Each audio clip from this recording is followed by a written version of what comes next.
Well, good morning, Megan. Good morning. Good to see you. And to thank you for taking the time to talk with Steve and I about Torrance Learning and also the linkage between Torrance Learning and building and sustaining learning cultures. As you know, that's our area. That's your thing, emphasis. yes. That's our thing. Yeah. And so it would be really great if we could just begin with some conversation about Torrance Learning and what it is that Torrance Learning is all about. And if you could, some long-term vision for Torrance Learning as well. Sure. So what we do is we design and develop custom learning experiences for our clients who are typically large corporate or association-based organizations. So we are working with them to figure out how to help their employees or their members do something specific on the job, usually something quite unique to that organization. Mm-hmm. So it's everything from helping them figure out what the problem is to how do we build learning interventions to support them, and then beyond that, how do they actually bring that back onto the job, and then the whole project management side of that. So it's instructional design, it's media development, and it is software and project management. Excellent. Great.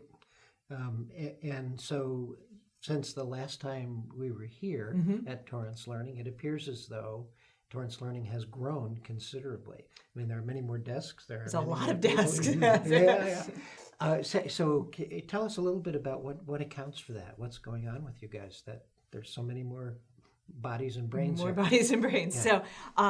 So things are working, right? So our vision is really to be becoming a sought after firm. And that's in two ways, and it seems to be hitting on all cylinders right now. So one is with our clients, right? So we want them to seek us out, and we're not calling people selling stuff. We're typically being sought out by people Nice. Because what we're doing is helping and making a difference, and so it's worth going and finding that. And that's the client side. We're also looking at doing that on the employee side, right? So we want our team members to come and to seek us out, and we want to be a place where people want to come and work.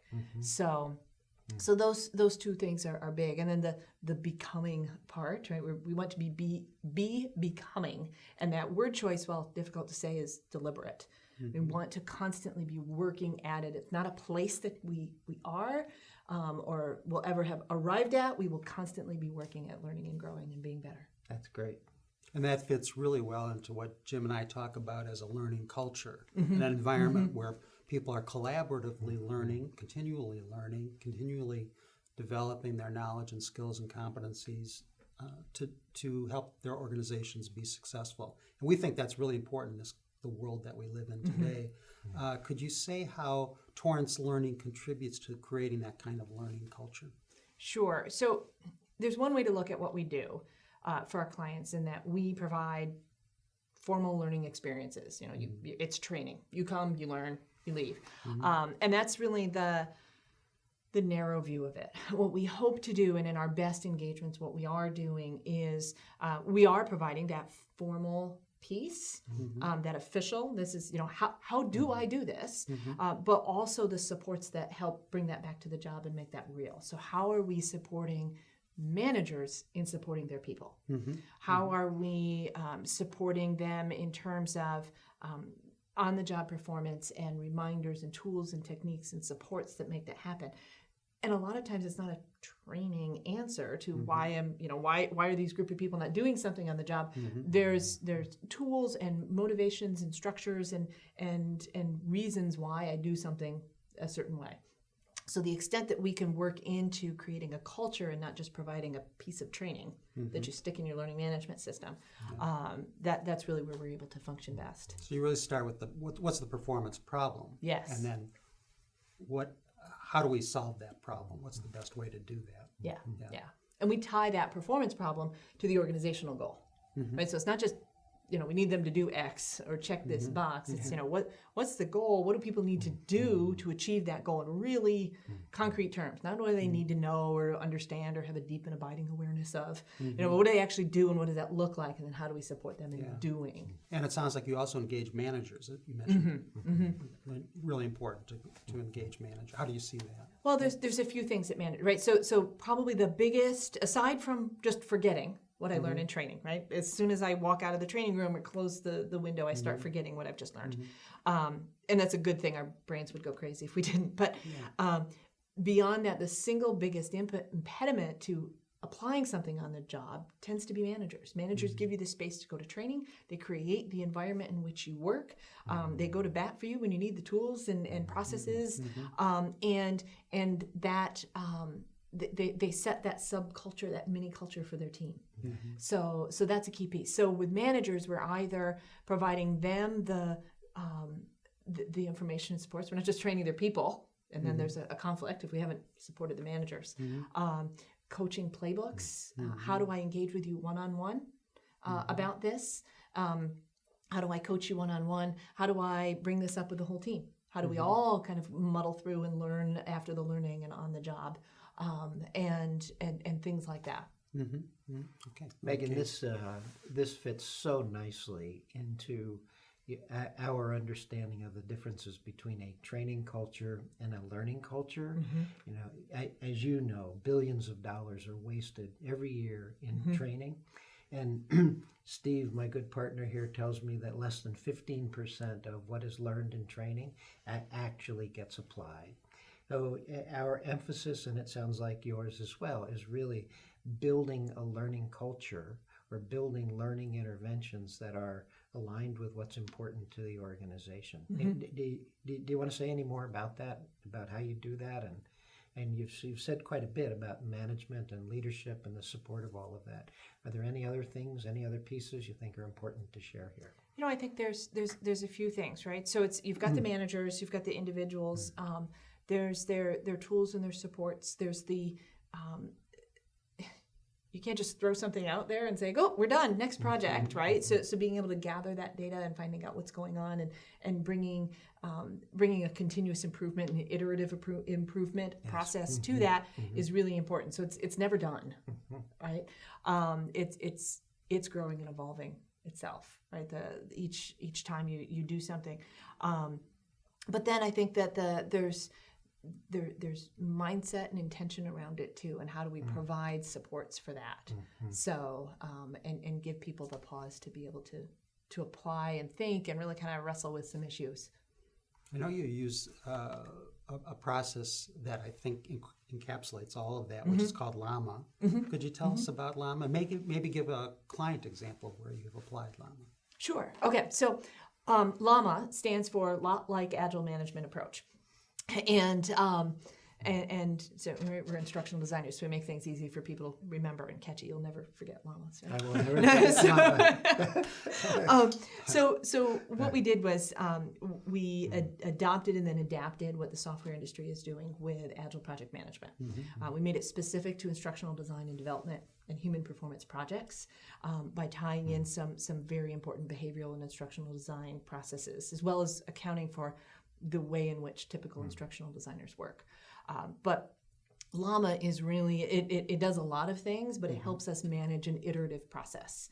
So where we're building something based on our current understanding of the current need, getting it out in the real world, and actually assessing how it's happening with real learners. So you may commission a project, and as a subject matter expert or a project sponsor, you're going to review my work.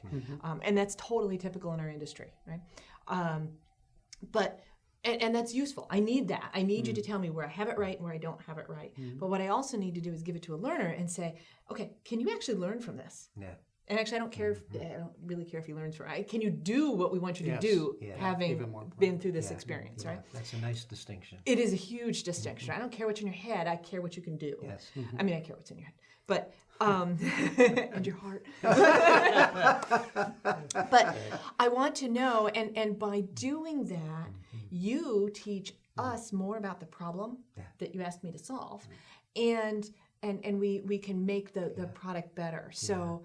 For example, we did a project at the Ann Arbor Hands-On Museum. Super, super fun project, right? So Which is a very well-known organization internationally. Internationally, yeah. I mean, they do a ton of work, and they're really leaders in the space. So it's an honor to work with them on some things. So we have a project where we're helping teachers who bring their classes in for a field trip have some sort of we're formalizing or gathering data around what's otherwise a very informal learning experience about science, and then we're furthering that, and we're bringing that museum experience back into the classroom. So typically, right, bus pulls up, kids scatter around this amazing quirky space. At the end of the day, what did you learn? And it's all these little scattered bits. So the project, each student will have a badge with an iBeacon, and the beacon is picked up by iPads strategically placed around the museum. And so when I walk up to the beacon, it knows which classroom I'm in, and it serves material up to me that helps me interact with the exhibit. It's not information, it's, do this, what do you think, what happened, what do you think about that? And then it is tracking my experience with each exhibit back tied to the Michigan Science Standards. So at the end of the day, the teacher has a report of all of the interactions with the various science standards. Super, super cool. And kids get a report of what they did at each exhibit that they went to. So super cool. But the iterative, everything's super cool. But the iterative process, right? So we are right now finalizing the fourth major iteration, and each one has a subset of iterations of this project. So first we did a proof of concept.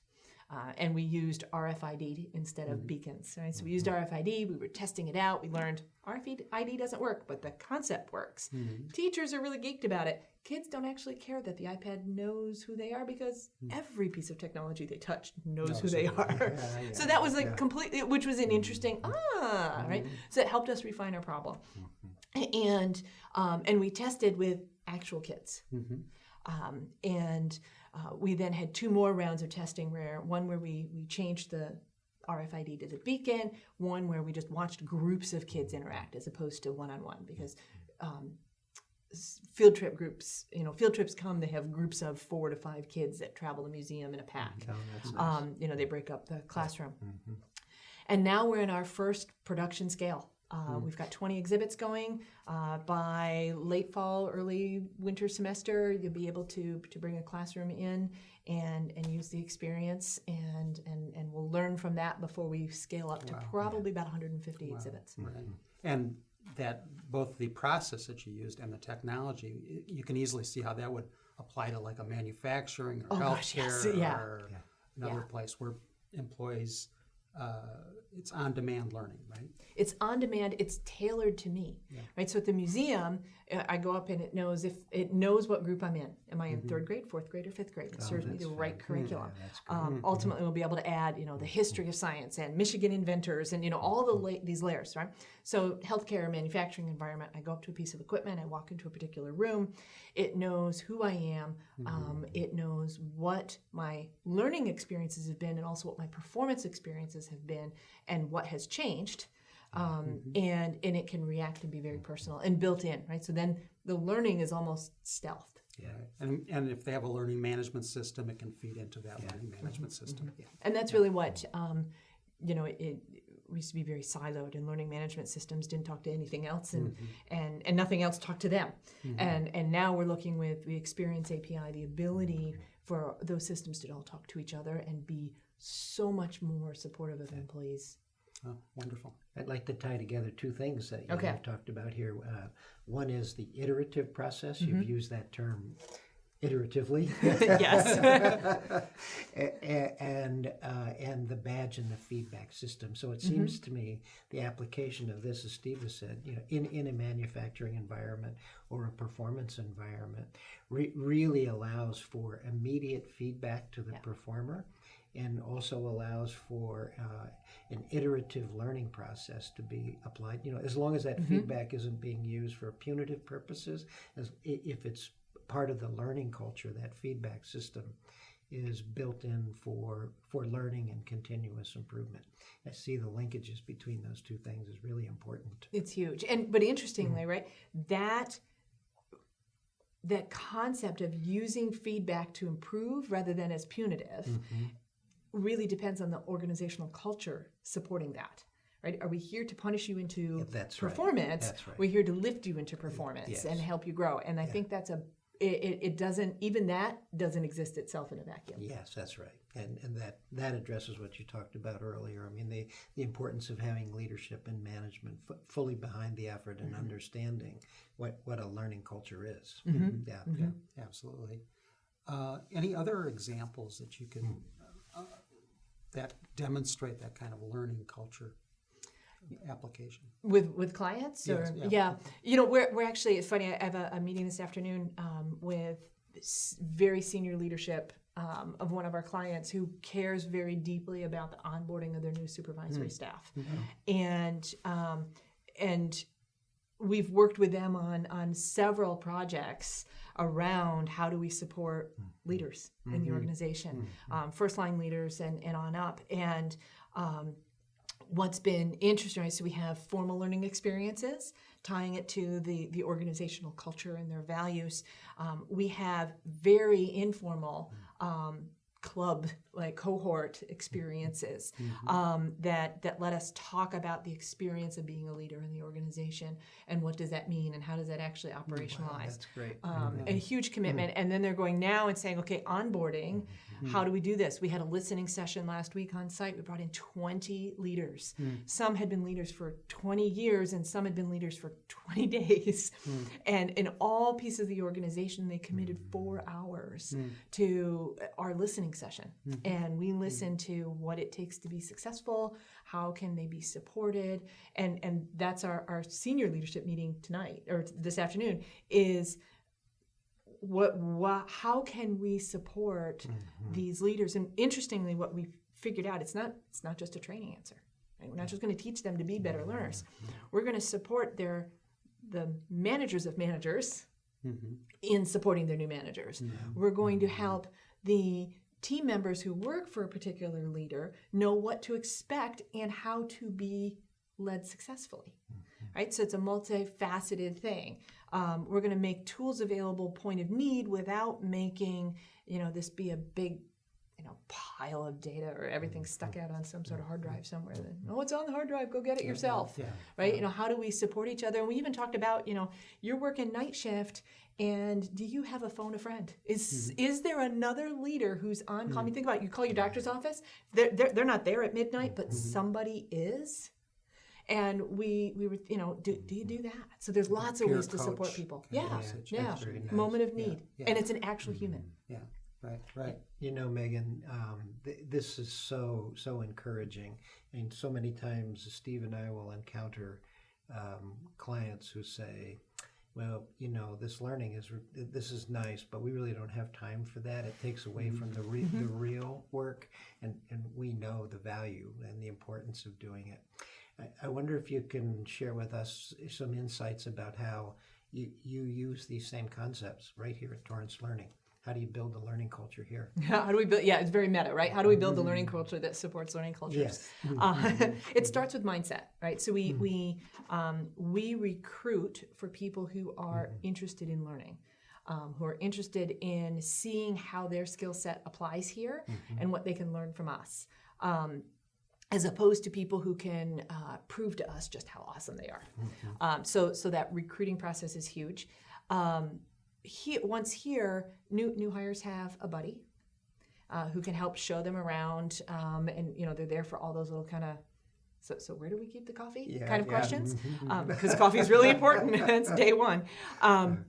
And so we have an extended onboarding experience, and then we have the buddy experience that lays next to it. And each person's onboarding experience is customized to them. We then have regular experiences for learning and sharing best practices. So we have what we call Get Your Learn On, GILO.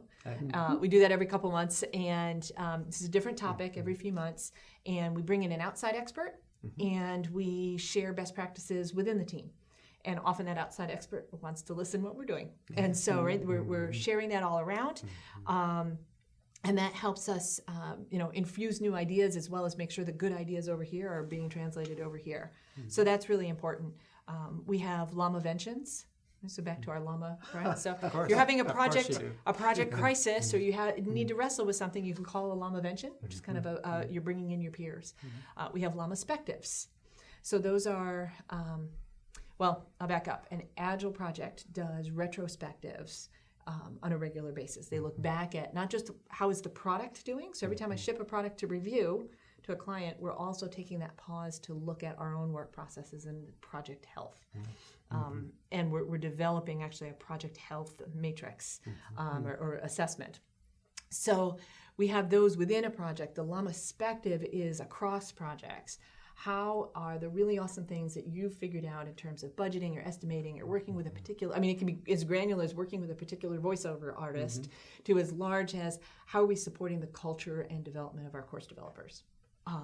And back and forth. And so those ideas are shared on a monthly basis among project leads.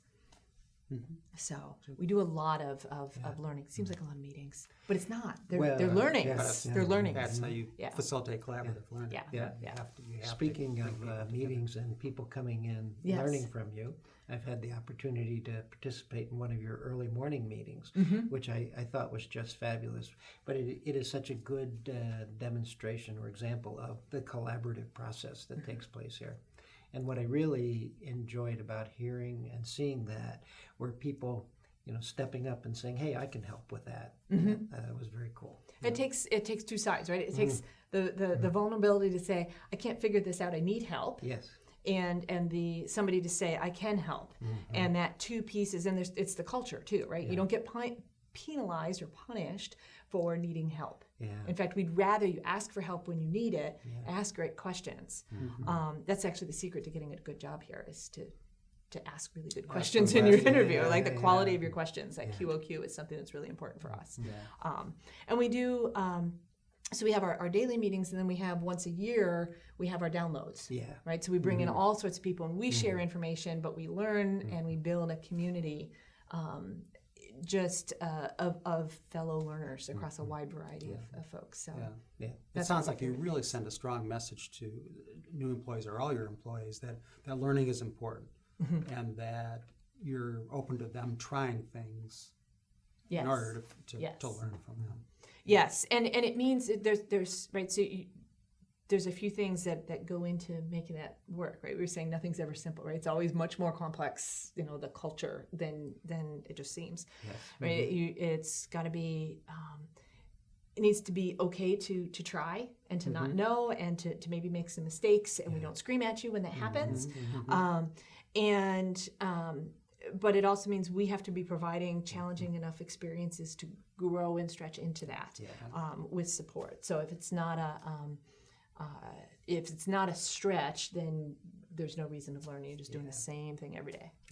Many organizations espouse risk-taking as a method for learning and improving performance. Few of them really embrace it the way you do. It takes a lot to operationalize on that. Yes. Right? So and to create an environment that's safe enough for people to feel like they can do that. What about the future? What do you think about the future of learning? Where is it going? You have a unique approach. Big question. It's interesting. There's two things going on simultaneously that are going to impact the future of learning.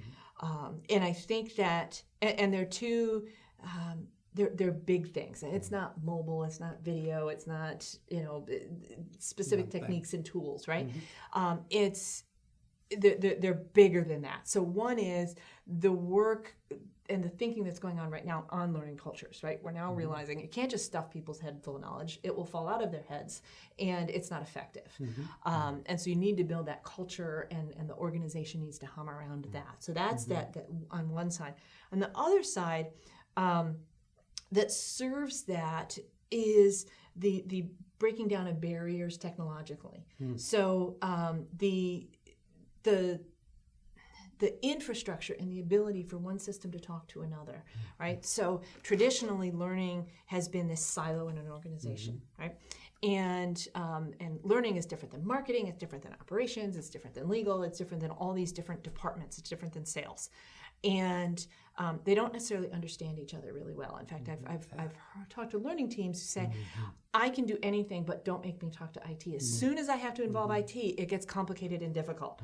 Well, these are the guys who are your leverage points, and you're their leverage points. And so breaking down some of these silos. Even within the learning field, though, we have learning management systems, and they use SCORM to talk to e-learning programs, right? And so when that happens, that's great for e-learning. That alone is completely insufficient. Maybe you come out with a mobile tool, you come out with a mentoring tool. What you have doesn't say complete. Mentoring's almost never complete, right? Mobile tools are designed for kind of point of need as I'm doing something. Yeah. So you have your own really cool data structures, really cool dashboards and reporting systems that don't talk back to the one system that learning and development relies on to figure out what people are doing. So with the Experience API, as that's coming into really, operational, it is ready to roll. And your mobile tool, your mentoring tool will be able to speak to the same platforms to know, right? Wouldn't it be great if you knew what formal training and mentoring in your mobile tool people were doing, right? So now we can talk. But what's more, this learning silo can then talk out to what's going on in manufacturing. What are you entering into Salesforce.com? It knows what you're doing in the real world too. So that, it's not any one point tool. It's the ability, the culture to support it, and the technological ability to talk across all that that I think are really going to shape us. Yeah, which in effect breaks down the silos and gets people It does. learning with Together. Yes. Yeah. I think we would absolutely align with that and say that integration of the learning culture, learning organization with what's important to the organization is essential. Absolutely. So Steve has asked you a relatively large question about the future. Thanks, Steve. We're sort of coming to the close of all of this. You've had a considerable experience here. I wonder if there is a critical lesson learned that you could share with us as we come to some closure here. Just one. We'll allow you to. You noticed I like to talk, right? Yeah. No, I think I can boil it down to one. I think it's around mindset. I'm actually reading the book Mindset right now, which is wonderful. It's fabulous, right? And the concept, it gets to our recruiting, right? We want to recruit people with a growth mindset, and as opposed to a fixed mindset. And it gets back to our client engagements, right? Where we're supporting the performer, the learner, the person all through what they're doing, as opposed to just stuffing their heads with knowledge, right? Like a fixed piece. So mindset is really everything. And I'm as I figure it out, and you guys are going to chuckle at this, right? I am learning that you don't actually grow up. Right? You guys pull it off like you have your stuff together, but but I'm figuring out you're constantly learning, right? Yes. And you're constantly curious. And that was something that nobody told me when I was a teenager, is that you're actually going to be constantly figuring stuff out. And being okay with not knowing everything and being curious about what can you learn more about. So I think it does boil down to that. Yeah, that's a great lesson learned. So. Yeah. And especially in this day of rapid change. I mean, you can't know everything. You have to be continually learning. I'm glad you learned that lesson. That's good. It took me, 45 years to figure that out? Yeah. Good. Yeah. Well, thank you. This has been terrific. Jim, any? Yeah, I just want to reiterate that. We so appreciate this time with you today. And we, look forward to being here for next year's download. That'd be great. And a continued collaboration among us. It's been great. Fantastic. Thank you so much. Thanks. Thanks, Megan. Thanks.